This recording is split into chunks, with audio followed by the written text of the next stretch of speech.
everybody. King 5 is your home of the Seahawks, and this is such a big weekend. I'm Joyce Taylor in San Francisco, and we have a huge team from King 5 here covering all of this for you. In the Bay Area, we have Paul Sylvia, of course, who's been hanging out with the Hawks all week. He's been talking to the players and the coaches. The Seahawks are now in the home stretch as they're getting ready for the New England Patriots and Super Bowl 60 here at Levi Stadium. I had a chance to sit down with head coach Mike McDonald to get his thoughts as Super Bowl kickoff closes in. How has it been? Have you had a Super Bowl moment yet throughout all this? I think the media day, what was that, Monday? That was pretty wild. You know, it's funny that it is segmented. I mean, we're in San Jose. It's not like a lot of hoopla outside. It's pretty quiet. So we've been really just about our business, and then the media stuff interjects every once in a while. So it's been good. Yeah. So when you look at the overall experience for the first few days of the week and the whole Super Bowl experience, how has that been for you? It's been. I think it's going to really accelerate throughout the weekend. So that's something that we're going to want to talk about as a team. But I think you're just trying to make the best, what I told our team is let's just keep stacking great decisions. This is a first experience for a lot of us, but what we can do is in these moments, just kind of keep doing what's best for you and the team. Like right now, after this, I'm going to go to what I do on a normal Thursday, and our players are going to do the same thing. Let's go have a great practice and keep moving forward.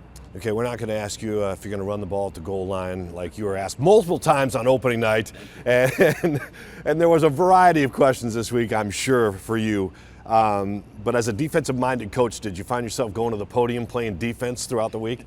You are. I mean, when the interesting thing is you definitely don't know what's coming, especially on Monday. I mean, there's questions from all over the place. You got to think on your feet. That hour actually went kind of fast, because you're just rapid firing. But I think at this point, we have a pretty clear idea about who we are and the things that we're about.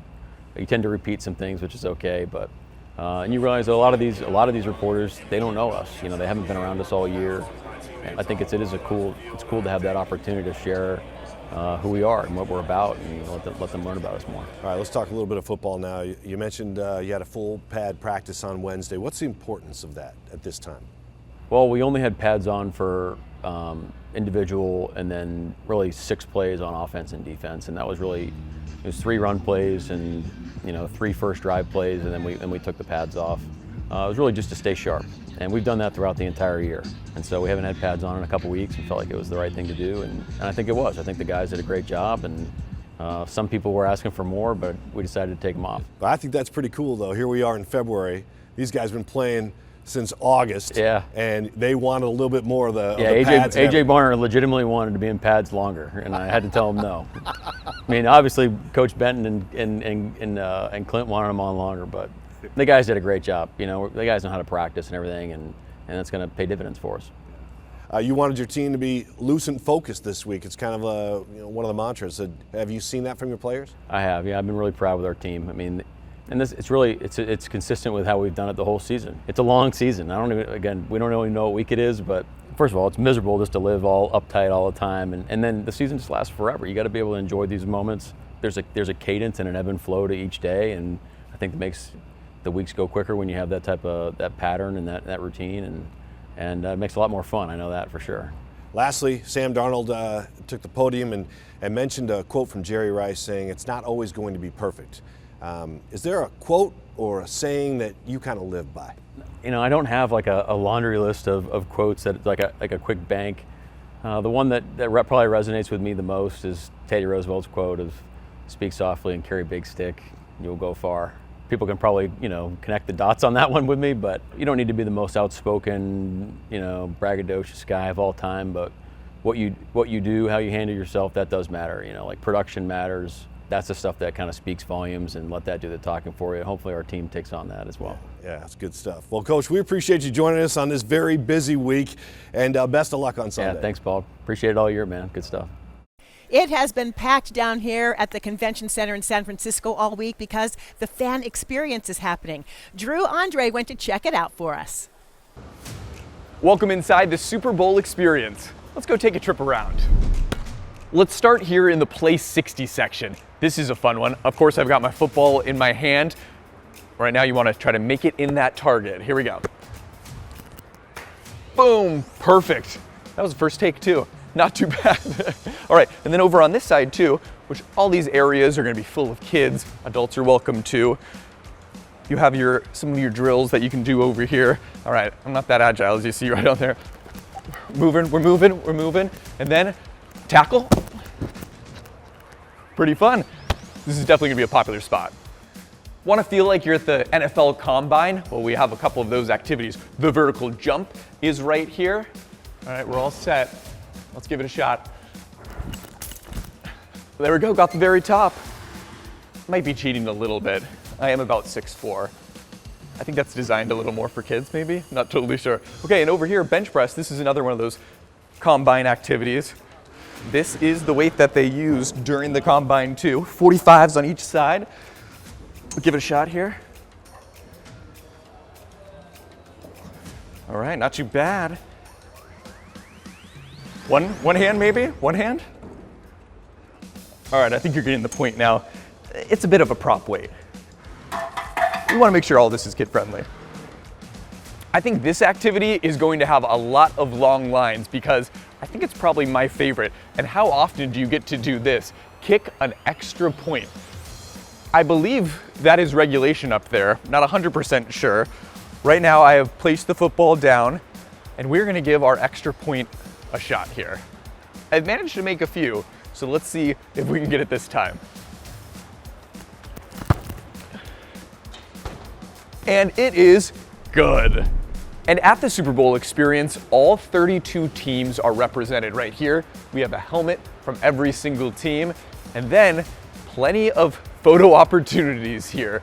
You have uniforms with your favorite team, and you can come up just like this and take a picture with them too. And it's not just games here. Welcome inside the NFL Museum. Once you come in, it takes you through a chronology of pro football dating back all the way to the 1800s. And then we move decade by decade, getting a real history lesson here of football throughout the decades. And what is football history without the Hall of Fame? This is a Hall of Fame gold jacket right here. There is so much memorabilia around here, some of it from the Hall of Fame. You have helmet and shoulder pads from Sterling Sharp here. We have an Eric Allen jersey. These are just a couple of the examples of all the memorabilia around here. And now follow me over here. This is your opportunity to potentially meet some legends of the game. You might have to stand in a line like this, but when you make it all the way to the front, you're able to get an autograph from an NFL player. Have you ever been inside an NFL locker room? Well, here's a version of your chance to do that. And we have some star players' jerseys here. There's Saquon Barkley from the Philadelphia Eagles, and you have all that gear that's set up there. From each team, there's a star player that's listed with their jersey. Let's take you over to the Seattle Seahawks. Who else? It's Sam Darnold right there, number 14. Look, there's even a razor and some Head and Shoulders down there too.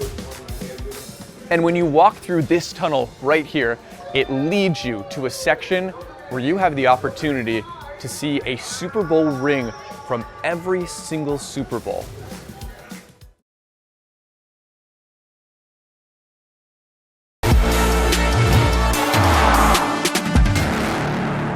Sam Darnold resurrected his career, much to the envy of many defunct NFL quarterbacks. Ahead of the Super Bowl, Sam is now embracing the journey it took to get here. Ariel Ursuto has more.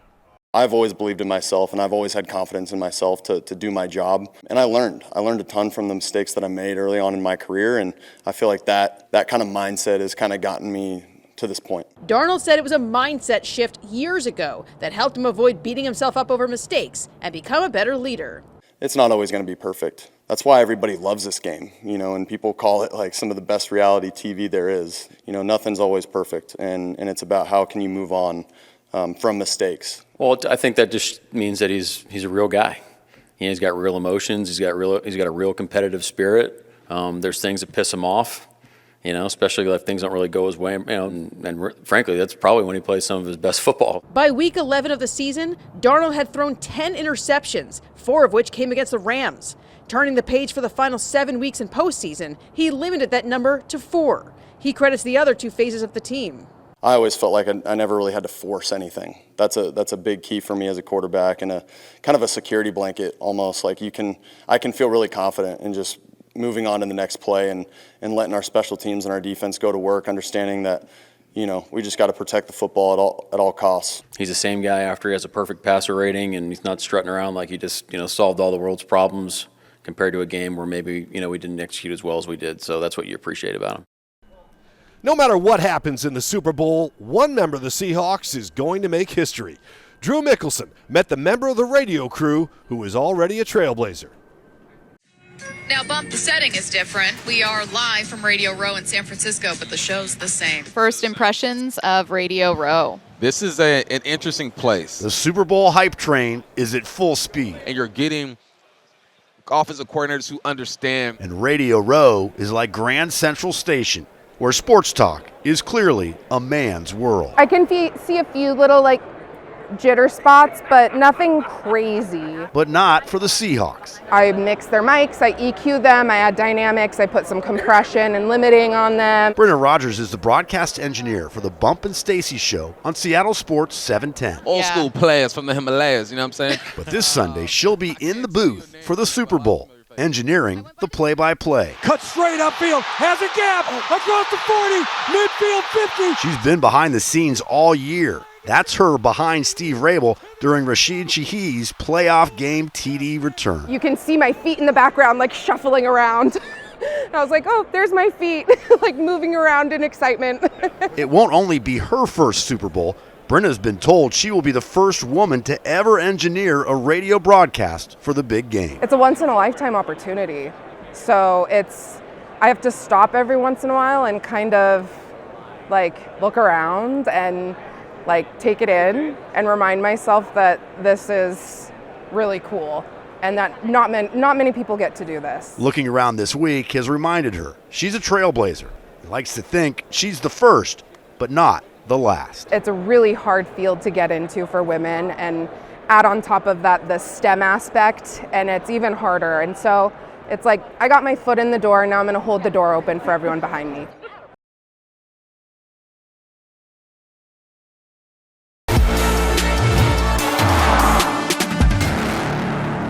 Well, here in San Francisco, football greatness runs in the family. Haley Lott Williams is the daughter of 49ers legend Ronnie Lott. She also happens to be the wife of Seahawks Leonard Williams. Well, we caught up with her to talk about family and finding calm in the chaos. The NFC Championship, the pictures of you on the field with him kissing your belly. And then at one point he scoops you up and you're sobbing. Walk me through that. Yeah, it was such a special moment. We were all the girls, we didn't really know what was going on in the game. We're all gathered together, and once we found out the news, we all are crying and just so joyful. We're all running onto the field trying to find our partners, and when I saw him, I just remember him picking me up, like you said, and I felt like he was holding me like a little baby, and I love that feeling of the way he loves me and the way he cares for me. Couldn't help but notice you're due in a few weeks. I know. And it's just been precious to watch him interact with you and kissing your belly all of the time. So travel, soon to be new parents. Yes. What has this all been like for you? How are you soaking up this moment? I think we're just being really flexible and fluid because we've never been this far, right, in football. And so for my husband, it's different. It's harder on his body, and so I'm adjusting.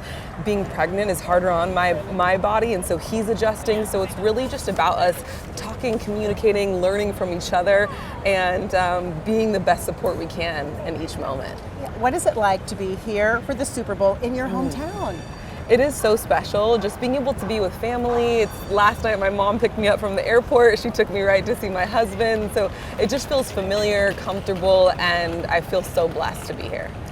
You are the daughter of a 49ers legend, Hall of Famer, Ronnie Lott, and now you're watching your husband sort of step into that spotlight. What has that been like, that journey? It's been amazing to watch them. They've always been close. They've had this connection with football, but to see them bond in this special, unique way that only happens to so many NFL players, I feel like has been really important for my husband to have that support. Do they talk all about football all of the time? Because pretty it's been much. Their life since you were a child, right? Pretty much, yeah, pretty much. In your own right, you have created a very successful business on breathing, meditation, and mindfulness. I want to know the backstory of that and how that has helped you and your husband be in the NFL and be in the spotlight like you are. Yeah, it's so interesting. My mom actually had us doing family yoga when we were kids, and that's kind of where my journey, I feel like, with meditation started. So I struggled with my own mental health issues, and meditation kind of became the practice that was the holistic way for me to heal. And that was 10 years ago that I started really studying it and started teaching it myself. So my mom was really pivotal in that. It doesn't have to be anything special. It's really just how can we come back to our breath?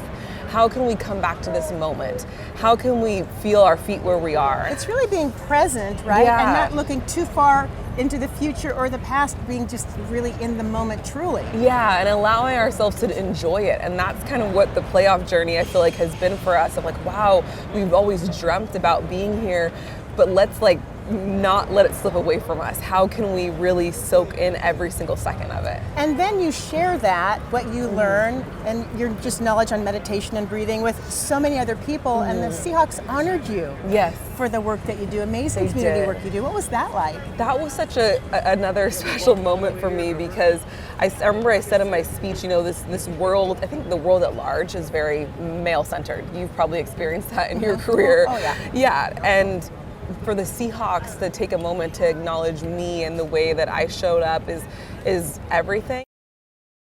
Is there anything that we don't know about him that he wouldn't mind you sharing that would be sort of you didn't know this, but?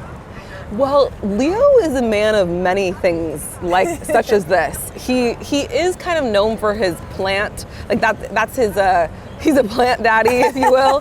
He has tons of plants, probably 100 that he cares for. And I think the thing people think is that I take care of them, and he's every off day working just as hard as he does on the football field, watering the plants, polishing the leaves, and he just has this care very for things. Nurturing. It is very nurturing. He's going to be a great dad. How are you feeling going into that game?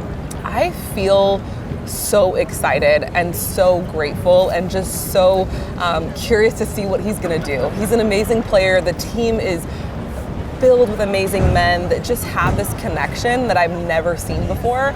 So I'm truly excited just to see what they come up with, because each week, you've been watching and just seeing these crazy plays that they do and these things that we're just wow, you guys are all incredible. So that's what I'm looking forward to, is just being with my family and just seeing the ways that the Seahawks surprise us and wow us.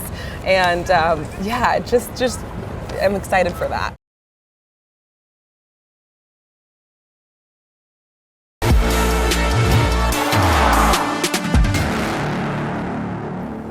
A lot of Seahawks fans are road tripping down to San Francisco, taking I-5, and that includes our Drew Mickelson. He took the journey too and met some Seahawks fans along the way. We made it to Canyonville, Oregon, about 320 miles south of Olympia. We're getting a head start. Not a lot of Seahawks fans have hit the road yet, but if you are planning on coming down this week, you'll see lots of 12s along the way. This is a one-of-a-kind, the Tyler Lockett. When Larry Bevins' daughter moved out, he had big plans for her bedroom. I got Lofa Tupu, I got Steve Largent, I got Cam Chancellor. This 12th man cave in his Vancouver, Washington home has all sorts of memorabilia, but he doesn't only have stuff. You have the big wheel, Pike's Place, and the needle. He's got Seahawk ink everywhere. What used to be called the Clink, now is called Lumen Field. And then just the skyline of Seattle. And then I had a flag drawn up. His fanaticism has been well documented, not only for his swag and tattoos, but for his community service as well. My friends actually got this for my birthday after I won Fan of the Year. The NFL named Bevins the league's official Fan of the Year in 2022 after decades worth of work as a foster parent. That honor enabled him to announce the Seahawks draft pick that year when they selected Jackson Smith-Njigba. I wish it was Thursday and I was already there. Right now, all he can think about is Super Bowl Sunday. He flies down Thursday and hopes his lifetime of service and fandom pays off.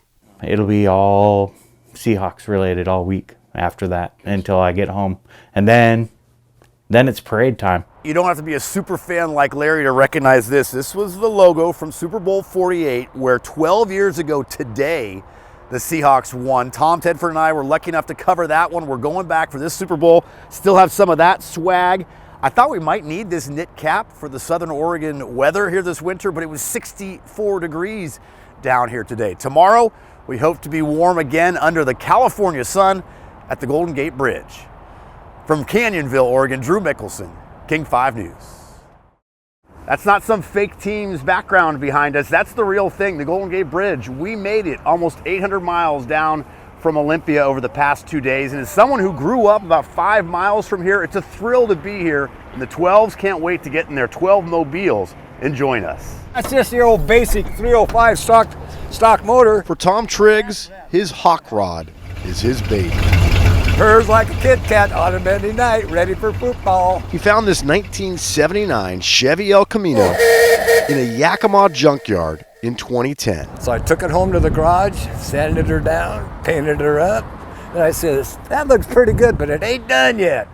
You know what, boys? I tell you what if I put a Super Bowl field in the back end? I wonder if that'd fit. And guess what? It fits. And Friday morning, this Vietnam veteran is taking his rod, complete with Kingdome turf and those PVC field goals, down to California, solo, but part of a convoy. This here's a bunch of minds with the 12 mentality spirit in it. We Seahawk 12ers that like to ride on our pride.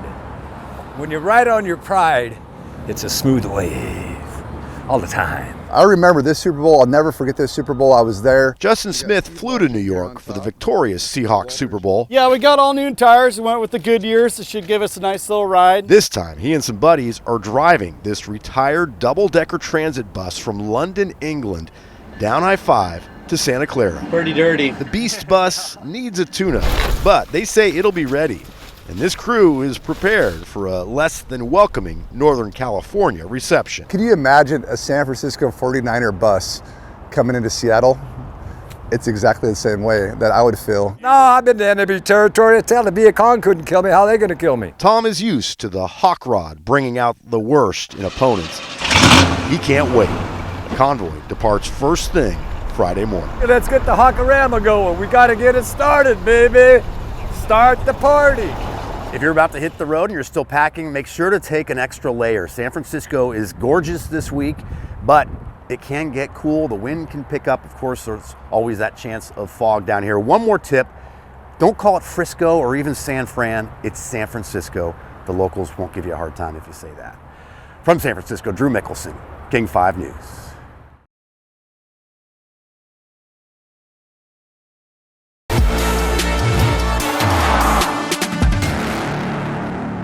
A Yakima couple's NFL-style wedding sort of predicted the Super Bowl 60 matchup. The Seahawks groom and the Patriots bride kicked off their wedding in September, the start of the season, and now they're sharing their love of the game with King 5's Farah Jadrin. This couple is committed. There might be some timeouts over disagreements while watching Super Bowl 60, but they know for certain in marriage, there's no off-season.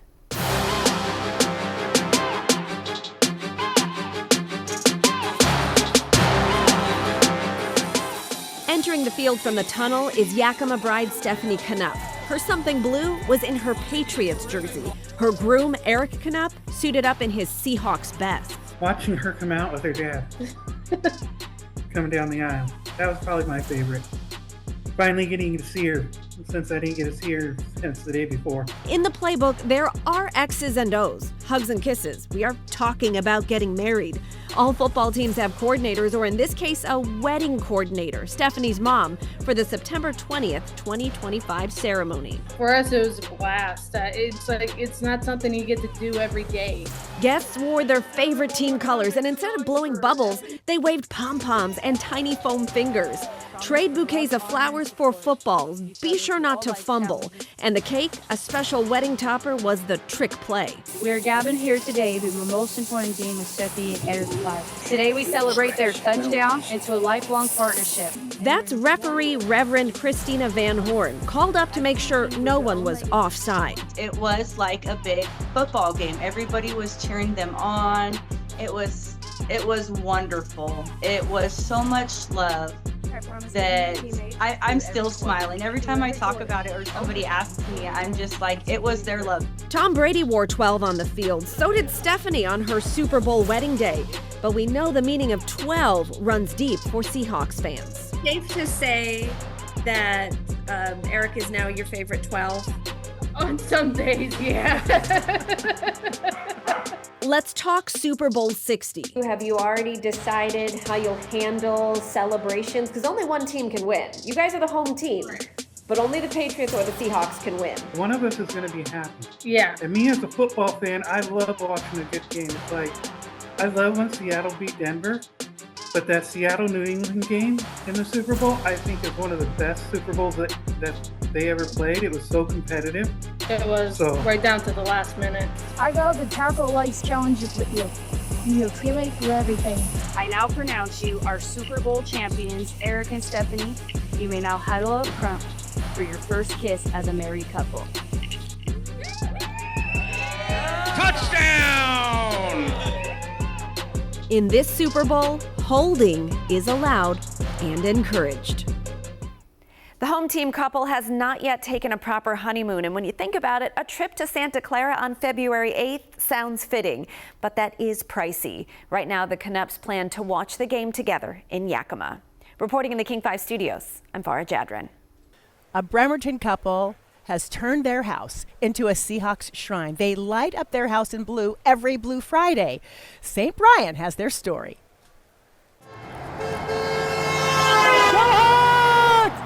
Meet Sherry and Vinny Dietrich. Seahawks fans? Go Hawks! I guess you could say that. I'm a 12. This is what 12s do. It's my job to propel my team forward. Go Hawks! Blue Fridays begin with a blitz of activity. Vinny inflates a mascot and sets up flags in front of the house. Sherry brings out the family dog. And what's her name? Shihaka. It's Korean for Seahawks. And that is when this quiet street isn't so quiet anymore. Everybody's excited. I think we have rabid fans, and I'm a rabid fan, that's for sure. Not that you could tell. What some people invest in Christmas displays, the Dietrichs spend on the Seahawks. The decorations all got started with some Peanuts characters Vinny made when he lived in Georgia. I asked him, hey, would you mind if I sew some uniforms and put them on the Peanuts gang and make them into the players? And he said, go ahead. So we did that, and we have it so that we can change the numbers as the players change, and we're just excited to have players in our yard. And not just players. A retired machinist, Vinny started building shiny Seahawks signs to surprise his wife. You know, hanging the Seahawks logo on the house was kind of hard. I had to get a little bit of help, use my pickup. And if you think all of this is impressive, check out the basement. This is the Hawks room. This is where we come down to watch all of our games and get to celebrate our touchdowns, celebrate all the milestones that happen. This is everything Seahawks. She wanted her own ring of honor. Yep. Which are all these numbers around the outside of the room. Here's the thing. Vinny isn't even from Seattle. He married into this. I had to convert. It was in my vows. That's and right. So when I read my vows, it included to be a 12, which I didn't have a problem with because I love her dearly. Most wedding vows don't involve a football game. But then again, most couples don't have what Sherry and Vinny have. A love that's blue and green and on a breathtaking winning streak. Two SeaTac women are cheering on the Seahawks with nearly 1 million of their own fans. King 5 Sebastian Robertson introduces us to the lunch ladies behind the Break Room Chronicles. This is going to be hot for them. It was going to be hot. This steakhouse in Bellevue is not where Lanisha and Melissa imagined they'd be shooting a video when they first started. Hey, how you doing? Usually the videos that we do, they're like between 15 and 30 seconds. We can knock them out in a few minutes.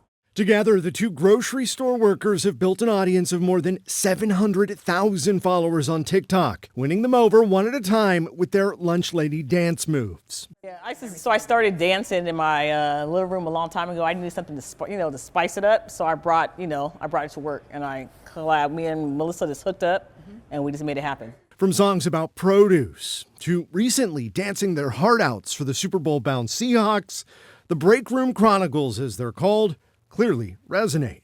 Being the lunch ladies we're going viral. The lunch ladies, there's nothing out there like this. Like the lunch ladies we're like kind of the naughty lunch ladies, but we're still keeping it clean. With their Seahawks set to make their 4th appearance in the Super Bowl, these lunch ladies are doing it big. They've landed a brand deal to help promote a local business in a way that only they can.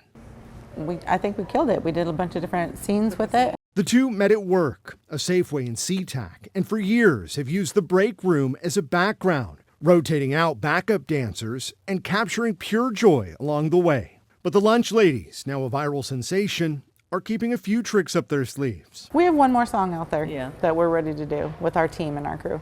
Hoping for a Hawks win and to reveal a never-before-seen performance. In Seattle, Sebastian Robertson, King 5 News.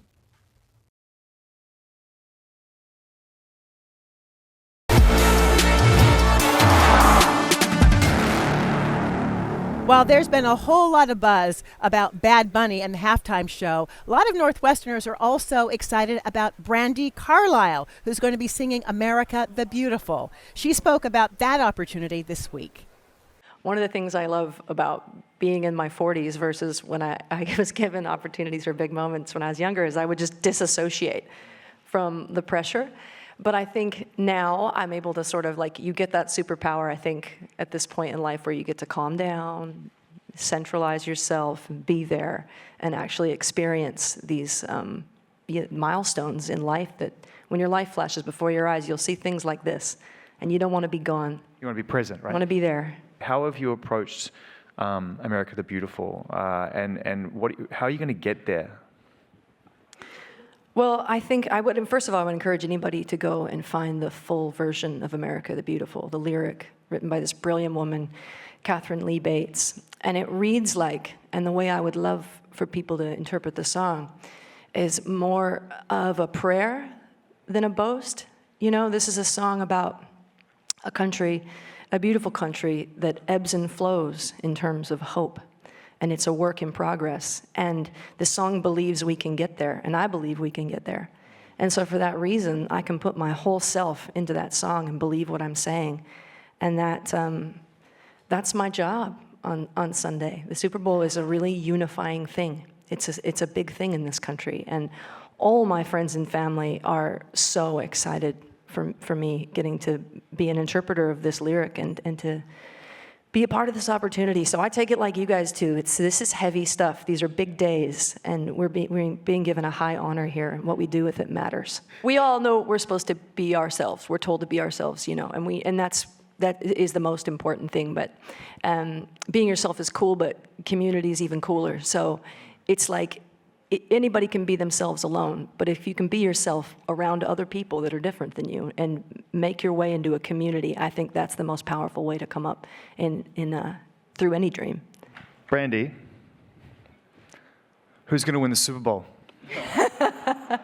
Am I allowed to say? Yeah, you are. Let's go. Man, the Seattle Seahawks are going to win the Super Bowl. Come on. I'm sorry. I'm born and raised in Seattle, and my girls are such jocks, my little girls. I've never been a sports lady. I can't even run in a straight line. It's ridiculous. But my daughters, inexplicably, are total jocks, and they have just got me in line quick. So I am making up for lost time as a fan. The Seahawks want to make sure they look the part of champions. King 5's Connor Board caught up with a South Tacoma barber who's traveling with the team to Santa Clara to make sure that they look the part on game day. The owner here at West Coast Barber Lounge is the man making sure your favorite Seahawks player's hair is camera ready when the helmets come off.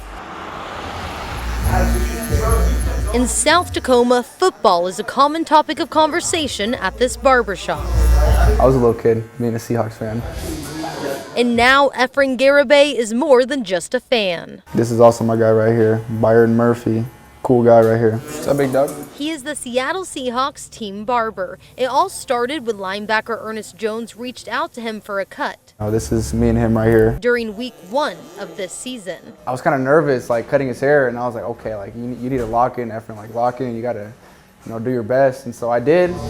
He looked at his hair and he was just like smiling, and I was like, okay, like this is how I know this is the beginning. The following week he did cuts for D'Anthony Bell and then Nicky Manwari, and now he's cut hair for about 15 of the players. So it's kind of like a blessing from him, just kind of started raining down on me.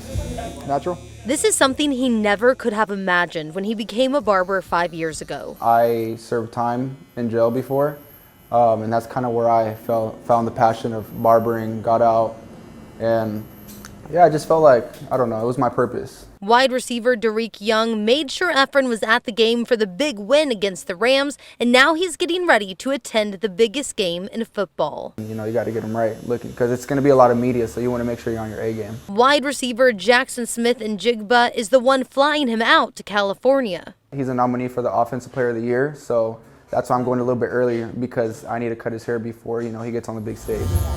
Efren says a good cut impacts more than how you look. It brings good energy, and he says that good energy is going to help lead to a Super Bowl win. They're going to win. They're going to win. I got the house on it. In Tacoma, Connor Board, King 5 News.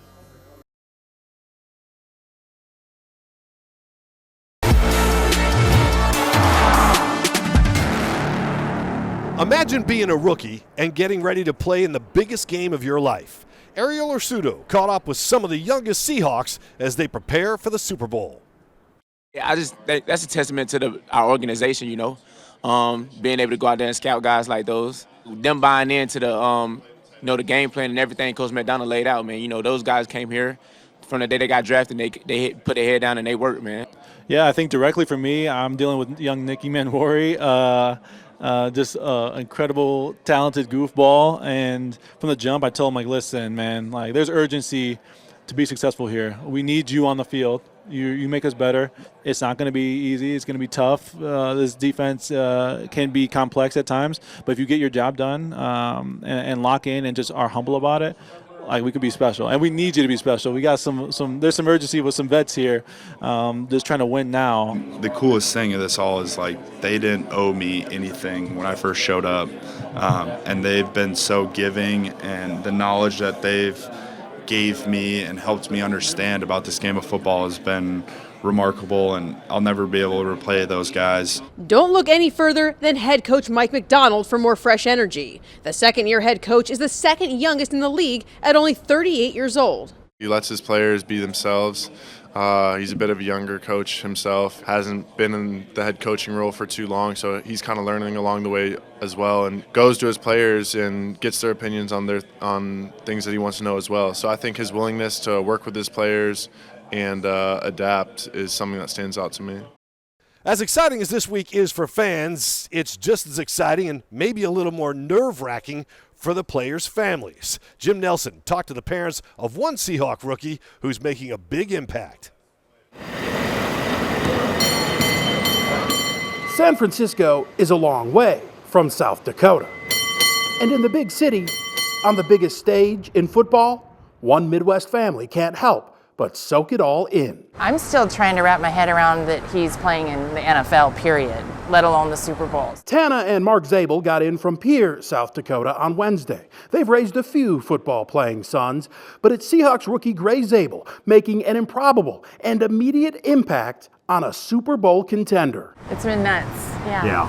Fun. We're just trying to enjoy everything, take it in, and just enjoy the moment. The offensive guard was the Hawks' first-round draft pick out of small but mighty North Dakota State in April. He earned the starting job, and now he and his family find themselves on the brink of a championship. The last two of the playoff games, it was unbelievable. I just kind of stood there and took it all in because it was crazy. And so I'm imagining Sunday is going to be the exact same. We're very thankful the Seahawks drafted him. It was a perfect fit for Gray. Everyone, the coaching staff, the players have taken him under his wing, and he landed in the right spot. That's the football side of it. But deep down, the Zabels are just proud parents who happen to raise a budding NFL star. Most importantly, Gray is still Gray, the Gray we knew. Good person, caring person, humble. That's probably more important to me as a parent, that he's a good person than it is being a good football player.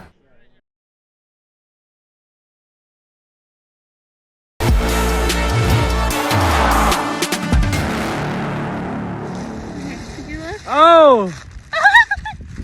A Des Moines couple has the ultimate Super Bowl showdown. She is a diehard Seahawks fan, and he bleeds Patriots red and blue. And their baby is due on Super Bowl Sunday. Brady Wakayama caught up with the soon-to-be parents.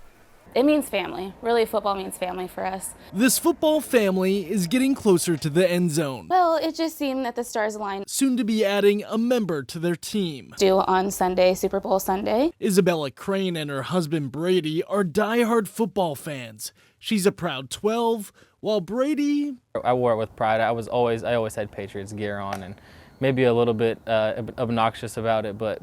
This couple's dedication to their teams is on an even playing field. Oh! This is a video recorded last summer on the 50-yard line of the Central Washington University football field, where the couple worked at the time. A game-changing moment they'll never forget. Sweet baby girl. She's gonna be a Hawks fan. Maybe she'll be a Patriots fan. Isabella's friend organized this gender reveal for the couple. Since they received a Seahawks onesie, their baby is a girl. If it was a Patriots outfit, it would have meant a boy is on the way. To be honest, I thought that I was going to be like, oh man, it's Seahawks. But I remember looking at it and it's like, oh my gosh. The first thing you thought about was picturing your baby girl wearing that and just how cute it was going to be. So no, it was awesome. Like, and just seeing her face and just how excited she was. Every touchdown since feels like a countdown to game day and delivery day. This one's pretty cute. I think the Seahawks, of course. This one comes with a lot of rings. And I think the green will bring out the color of her eyes, no matter what color they are. They might not see eye to eye on which team colors look better on their newborn, but they both agree. If their little girl decides to make her debut on Super Bowl Sunday, that's a championship moment they'll cherish forever. Healthy baby girl is all we can ask for, and that is the biggest win of all. Seahawks for the girls. Hell yeah. Reporting for King 5 News, I'm Brady Wakayama. Thanks for watching King 5 Super Bowl coverage all week long. We are, of course, your home of the Seahawks. Kickoff is at 3:30, and we hope you'll join us right here on King 5 for the post-game show. That is on our King 5 app, streaming right after the game.